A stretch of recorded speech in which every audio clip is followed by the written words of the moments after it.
Good morning class. आज हम लोग अपने दीप ज्योति हिंदी व्याकरण का अगला चैप्टर पढ़ेंगे। हमारा अगला चैप्टर है वर्णमाला। पहले चैप्टर में हम लोगों ने भाषा के बारे में पढ़ा था। पूरा चैप्टर हम लोगों ने अच्छे से लर्न किया, पढ़ा, समझा और इसका क्वेश्चन आंसर भी आप लोगों के पास पहुंच गया है पीडीएफ के माध्यम से। तो भाषा क्या होता है, इसे हमने आप लोगों को समझाया था कि भाषा विचारों के आदान प्रदान का माध्यम है। इसके दो रूप होते हैं, मौखिक भाषा और लिखित भाषा। फिर हमारी भारत की राष्ट्रभाषा क्या है, हिंदी है। हमारी मातृभाषा क्या है, तो हमारी मातृभाषा हिंदी है। हम जो अपने परिवार में सीखते हैं, बोलते हैं, अपने घर के सदस्यों के साथ बोलते हैं, उसे मातृभाषा कहते हैं। लिपि क्या होती है, इसके बारे में भी हम लोगों ने पढ़ा था कि सभी भाषाओं को लिखने के लिए अलग अलग चिन्ह निश्चित किए गए हैं। इन्हीं निश्चित चिन्हों को लिपि कहा जाता है। तो ये चैप्टर हम लोगों ने पढ़ लिया है और अच्छे से इसका रिवीजन एक बार फिर हम लोग करेंगे।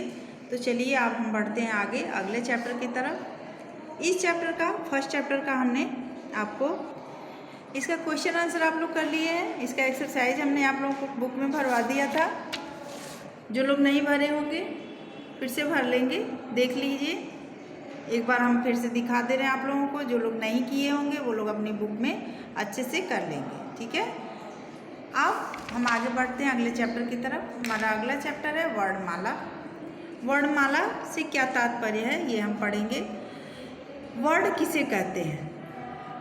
अब देखिए, जो आवाज़ निकलती है, जो ध्वनियाँ होती हैं, उन्हीं ध्वनियों को जो हम लिखते हैं उसे हम वर्ण कहते हैं। जैसे देखिए हम रीडिंग लगा रहे हैं, आप लोग मेरे साथ समझने का प्रयास कीजिए और पढ़िए। सभी जीव जंतु अपने मुंह से ध्वनि निकालते हैं। कुछ वस्तुओं के चलने या हिलने से भी ध्वनि उत्पन्न होती है। हम सभी ध्वनियों के अर्थों को नहीं जानते। कह रहे हैं ना कि सब जीव जंतु अपने मुंह से कुछ ध्वनि निकालते हैं। जैसे कोई बोलता है, कोई भी आवाज़ निकलती है, तो ध्वनि माने क्या होता है, आवाज़। जो भी आवाज़ निकलती है हमारे मुंह से उसे हम क्या कहते हैं, ध्वनि कहते हैं। और उन्हीं ध्वनियों को जब हम लिखते हैं तो लिखा हुआ रूप क्या कहलाता है, वर्ण कहलाता है। केवल मनुष्य के मुँह से निकली ध्वनियों के अर्थों को ही हम जानते हैं। क्या करते हैं, जब मनुष्य बोलता है, जब हम बोलते हैं, आप बोलते हैं, हम लोग बोलते हैं, तो जो मुंह से हमारे आवाज़ निकलती है हम उसे ही जानते हैं। पशु पक्षियों के मुंह से जो आवाज़ निकलती है वो हम नहीं समझ पाते। मनुष्य के मुंह से निकली ध्वनियों को लिखा जा सकता है, लिखा जा सकता है ना। प्रत्येक ध्वनि को लिखने के लिए चिन्ह बनाए गए हैं। इन चिन्हों को वर्ण कहते हैं। चिन्हों को हम वर्ण कहते हैं। तो अब ये परिभाषा है आपके वर्ण की कि ध्वनि का लिखा गया रूप वर्ण कहलाता है। वर्ण भाषा की सबसे छोटी इकाई है। वर्ण क्या है, तो भाषा की सबसे छोटी इकाई है। मतलब वर्ण माने क्या होता है, अक्षर। एक अक्षर को हम वर्ण कहते हैं। याद रखने वाली बात है, भाषा ध्वनियों से बनती है। भाषा की सबसे छोटी इकाई वर्ण कहलाती है। वर्णों से शब्द बनते हैं और शब्दों से वाक्य। वर्णों के बिना भाषा न तो बोली जा सकती है और न लिखी जा सकती है। अब देखिए वर्णमाला किसे कहते हैं, अभी हमने पढ़ा वर्ण किसे कहते हैं, तो ध्वनियों के लिखे हुए रूप को हम वर्ण कहते हैं। और वर्णमाला किसे कहते हैं, तो सभी भाषाओं के अपने निश्चित वर्ण होते हैं। इन वर्णों को निश्चित क्रम में लिखा जाता है जिसे वर्णमाला कहते हैं, ठीक है। हिंदी के वर्ण दो प्रकार के होते हैं, कौन, स्वर और व्यंजन। देखिए आप लोग अपनी बुक में भी ध्यान से देखिएगा। स्वर क्या है, अ, आ, ई, उ, री, ए, ओ, औ। ये क्या है, स्वर है। व्यंजन क्या है, क, ख, ग, घ, ङ, च, छ, ज, झ, ञ, ट, ठ, ड, ढ, ढ़, प, फ, त, थ, द, ध, न, प, फ, ब, भ, म, य, र, ल, व, श, ख, श, ह, क्षत्र, त्र, ज्ञ, श्र। ये क्या है, व्यंजन है, ठीक है।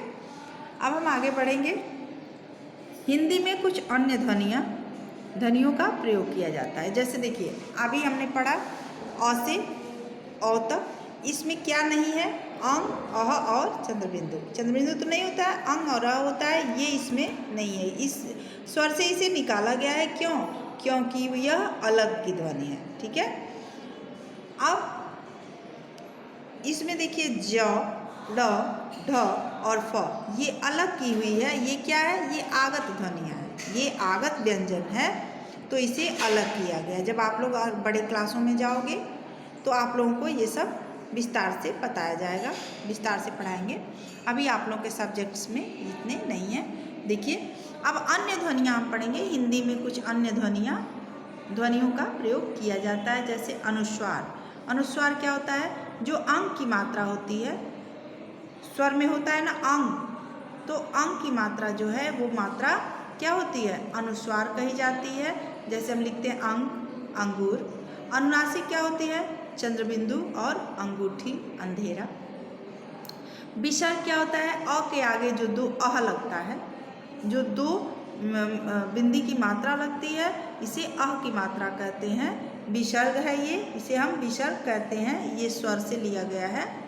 प्रातः लिखते वक्त इसका प्रयोग करते हैं, प्रायः लिखते वक्त, और भी बहुत से शब्द लिखने में इसके प्रयोग होते हैं। अब अंग्रेजी से लाया स्वर देखिए, अब कुछ स्वर ऐसे होते हैं जो अंग्रेजी से भी लिए गए होते हैं, जैसे आ, मतलब ये चंद्रबिंदु नहीं है, सिर्फ चंद्रबिंदु का आधा है, तो ये क्या है? अंग्रेजी से आया हुआ है। जैसे डॉक्टर, कॉपी, ये सब लिखने में हमें ऊपर ये लगाना पड़ता है, तो ये क्या है? आ के ऊपर ऊपर ये ऐसे लगा है, तो ये अंग्रेजी से आया हुआ स्वर है। डॉक्टर लिखने में और कॉपी लिखने में ये ऊपर लगाया जाता है। अब देखिए आगत व्यंजन, कुछ आगत व्यंजन होते हैं। आगत व्यंजन क्या है? फ, ज, गुफा, ये यहाँ बिंदु लगा हुआ है फ में, देखिए यहाँ बिंदु लगा हुआ है, तो इस फ को हम सामान्य तौर पे नहीं पढ़ेंगे, इसे फ बोलेंगे। क्या बोलेंगे? फ। तो ये गुफा हो गया। काफ़ी, ये क्या है? ज है ना, ये ज है। ज में जब नीचे बिंदु लगा है तो इसका उच्चारण स्थान बदल गया है। जैसे लिखेंगे बाजार, बाजार। काफ़ी, काफ़ी हमें पढ़ना है तो हम ऐसे भी काफ़ी कर सकते हैं, लेकिन ये क्या है? काफ़ी, हम क्या बोलेंगे? काफ़ी। इसलिए तीनों आगत व्यंजन में ये फ और ज आता है। ठीक है, अब हम आगे बढ़ेंगे। अनुस्वार। अनुस्वार का प्रयोग कैसे होता है?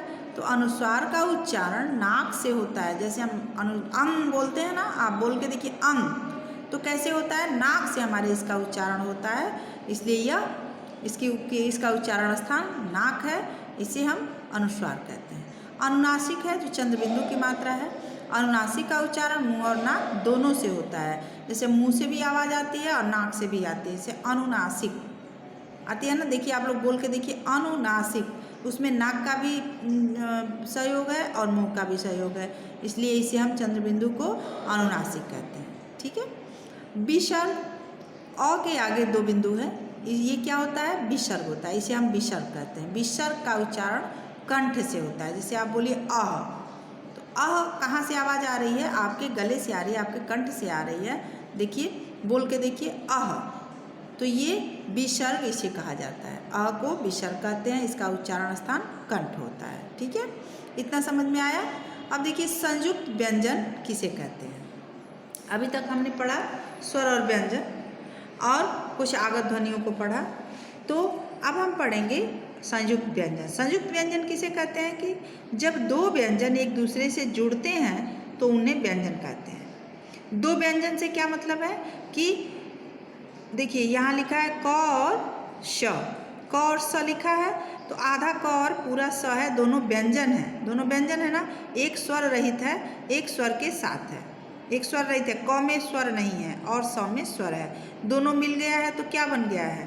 छ। क्या बना है? छ। अब देखिए दो व्यंजन यहाँ भी मिला है, त और र। त में क्या है? स्वर नहीं है, यह स्वर रहित है, और र में स्वर है, तो ये दोनों मिला के क्या हुआ है? त्र। यहाँ है ज और इया, जो इया आता है ना आपका, च छ ज झ के बाद इया, ये क्या है? ये पूरा है, और लेकिन ज क्या है? स्वर रहित है, इसमें स्वर नहीं है, तो इसे हम इससे क्या बनता है? ज्ञ, ज्ञानी वाला ज्ञ। अब ये है बड़ा श प्लस र। बड़ा स क्या है? इसमें स्वर नहीं है, और ये र पूरा है, इसे मिला के बनना है स्र, श्रमिक वाला स्र। तो ये स्वर रहित कैसे है, ये आप लोगों को कैसे समझ में आता है? जब किसी भी व्यंजन के नीचे, किसी भी व्यंजन वर्ण के नीचे हलंत लगता है, देखिए इसमें हलंत लगा है, इसमें भी हलंत लगा है, इसमें भी हलंत लगा है और इसमें भी हलंत लगा है। तो नीचे जब हलंत लगता है तो वो पूरा नहीं होता है, वह स्वर के बिना होता है, वह कंप्लीट नहीं रहता है, इसलिए उस वर्ण के नीचे हलंत लगता है।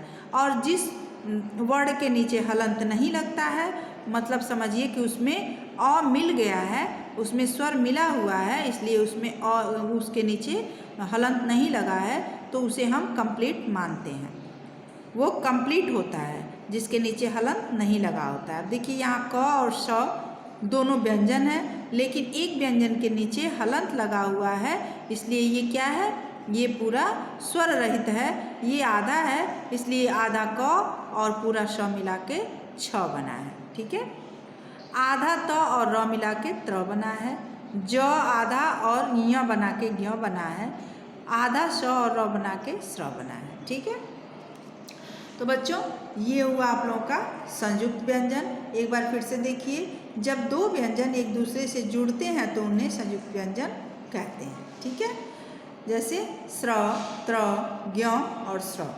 ठीक है ना। अब कुछ याद रखने वाली बातें हैं।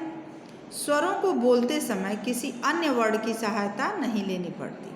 अभी हमने बताया ना कि स्वर को बोलते समय, जैसे स्वर क्या है, हमारा स्वर ये है ना, अ, आ, ई, उ, री, ए, ओ, औ, ये क्या है, स्वर है।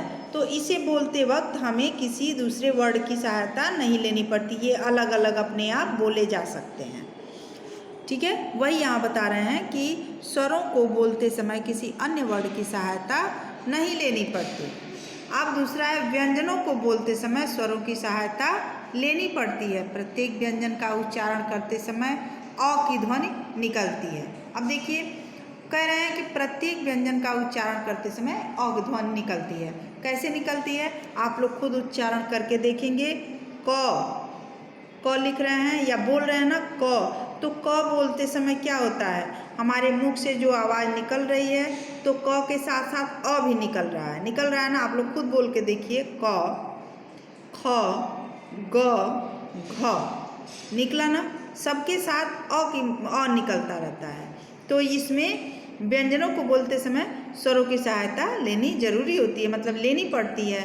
प्रत्येक व्यंजन का उच्चारण करते समय अ की ध्वनि निकलती है। प्रत्येक व्यंजन का उच्चारण जब हम करते हैं तो क्या होता है, अ की ध्वनि हमारे मुंह से निकलती है। ठीक है, अब है देखिए, ये देखिए लिखा है, ग्राफ बनाया आप लोगों के बुक में, आप लोग अपने बुक में देखिएगा, मेरा भारत महान। अब मेरा भारत महान 3 दिया है। अब मेरा क्या है, मेरा अलग अलग किया है, ये वर्ण को अलग अलग करने के लिए बताया है। म प्लस ए प्लस र प्लस आ। अब जब इस म में ए मिला है, ए स्वर मिला है, तो ये म कंप्लीट होके में हो गया है। ठीक है, र में आ मिला है तो रा हो गया है, तो ये दोनों मिला के मेरा भारत है। भारत लिखा है ना, तो भ प्लस आ, भ में आ स्वर मिला है, र में अ स्वर मिला है, त में अ स्वर मिला है, तो ये भ भा र त, तो ये भ और आ मिला के भा, र और अ मिला के र, और त और अ मिला के त, भारत हो गया है। तो भारत यहाँ पूरा कंप्लीट हुआ। अब महान लिखा है, महान, म में ये आधा म है, इसके नीचे हलंत लगा हुआ है, इसमें स्वर मिला हुआ है अ, तो म प्लस अ, ह प्लस आ, आधा ह है, न प्लस अ, तो क्या हो गया, म प्लस अ म, ह प्लस आ हा, न प्लस अ न, महान। ये हो गया ना, मेरा भारत महान। इस ग्राफ से आप लोगों को अच्छे से समझ में आएगा। अब है स्वर, उनकी मात्राएं और व्यंजन के साथ बने शब्द। देखिए, ये अ मात्रा नहीं होती है, ये क के नीचे जब हलंत लगा है और प्लस अ मिला हुआ है तो ये क्या हो गया है, क। ठीक है, अ का मात्रा ये है, छोटी ई की ये है, बड़ी ई की ये है, छोटा ऊ की ये है। ये जो इसका साइन बना हुआ है वही हम आपको दिखा रहे हैं। छोटा ऊ की मात्रा, बड़ा ऊ की मात्रा, री की मात्रा, ए की मात्रा, ऐ की मात्रा, ओ की मात्रा और औ की मात्रा। मतलब ये क्या है, स्वर क्या है, स्वर मात्रा होती है सब। ठीक है। र के साथ ऊ और ऊ के साथ बड़ा ऊ की मात्रा इस प्रकार लिखी जाती है। देखिए र के साथ जब हम लिखना होता है तो र में जब हम ऊ लगाते हैं तो ये ऐसे लिखाता है बीच में, र में बड़ा ऊ लगाते हैं तो ऐसे लगाते हैं। ठीक है। अब ये आप लोगों का आज का चैप्टर समाप्त हुआ। एक्सरसाइज देखिए, भाषा की सबसे छोटी इकाई क्या है, वर्ड, स्वर या व्यंजन। तो वर्ड है। इनमें से किसका उच्चारण कंठ से होता है, अंग, चंद्रबिंदु या आह। तो आह का। इनमें से कौन सा संयुक्त व्यंजन है, इनमें से कौन सा संयुक्त व्यंजन है, घ, च, छ। तो यहाँ छ। ठीक है। अब ये वर्णों को मिला के आप लोगों को खुद से अपनी बुक में लिखना है। क प्लस अ, म प्लस अ, ल प्लस अ, कमल। प क सी मतलब पक्षी। प र व त पर्वत। व विद्यालय विद्यालय। खिलाड़ी खिलाड़ी। आप लोग ऐसे अपनी बुक में लिखेंगे। इन वर्णों के वर्ण अलग अलग करके लिखिए। क म ल। ठीक है। मिठाई लिखा है, देखिए आप लोग अपनी बुक में ऐसे ही भर लेंगे अलग अलग वर्ण करके। म ई ठ आ ई मिठाई। च प्लस ई, ड़ प्लस ई, य प्लस आ। क प्लस अ, छ प्लस उ, आ। क्या हो गया, कछुआ। क प्लस अ, प प्लस अ, ग अंग प्लस आ, कपड़ा। ठीक है। सही स्थान पर अनुस्वार लगाकर शब्द लिखो। ये झंडा लिखा था, झंडा। चंद्रमा, अंगूर, लंगूर, मंगल, बंदर। ठीक है। ये आप लोग अपने बुक में भरेंगे। फिर करो और सीखो, इसे आप लोग अपने मन से करना है, हम ऐसे दिखा दे रहे हैं। ऐसे शब्द जिनके अंत में माँ आता है। एक दाल का नाम राजमा, एक दक्षिण भारतीय आहार उपमा, एक पोशाक पजामा, मनोरंजन का साधन सिनेमा। ऐसे शब्द जिनके अंत में ई आता है। खाने में खट्टी इमली, खाने में मीठी मिठाई, खाते हैं रोगी खिचड़ी, शैतानी करने पर होती है पिटाई। ये आप लोगों का हो गया। तो बच्चों आप लोग पूरा एक्सरसाइज अपने बुक में भर लीजिएगा और एक्सरसाइज से बुक से ही पढ़िएगा। पूरा एक्सरसाइज देख लीजिए एक बार। इसे बुक से ही पढ़ना है आप लोगों को, इसे कॉपी में नहीं लिखना है। आप लोगों का इस चैप्टर का क्वेश्चन आंसर PDF से जाएगा, उसे आप लोग अपनी नोटबुक कॉपी में लिखिएगा। देखिए आप लोगों को वर्ण के बारे में बता दिया, वर्णमाला के बारे में समझा दिए हैं, स्वर और व्यंजन क्या होता है उसे समझा दिए, अनुस्वार, अनुनासिक और विसर्ग क्या होता है उसे समझा दिए हैं, संयुक्त व्यंजन क्या होता है उसे समझा दिए हैं। अगर कहीं कोई आप लोगों को प्रॉब्लम होती है तो आप लोग एक बार अपनी बुक उठाइएगा और पढ़ लीजिएगा फिर से, फिर वीडियो खोल के देख लीजिएगा, आप लोगों को सब समझ में आ जाएगा। ठीक है। तो अब आज का क्लास यहीं समाप्त होता है। अगले वीडियो में मिलेंगे अगले चैप्टर के साथ। तब तक आप लोग अपना वर्क कंप्लीट कीजिए और इसे लर्न कीजिए। ठीक है। अब फिर हम मिलेंगे फिर आप लोगों से अगले वीडियो में। लेकिन आप लोग जितना हम समझाएं हैं उसे फिर दोबारा एक बार आप लोग रिपीट करेंगे, पढ़ेंगे और पूरा समझने के बाद आप लोग अपनी बुक में कोशिश कीजिए कि एक्सरसाइज खुद से ही भरें। ठीक है। तब अब आप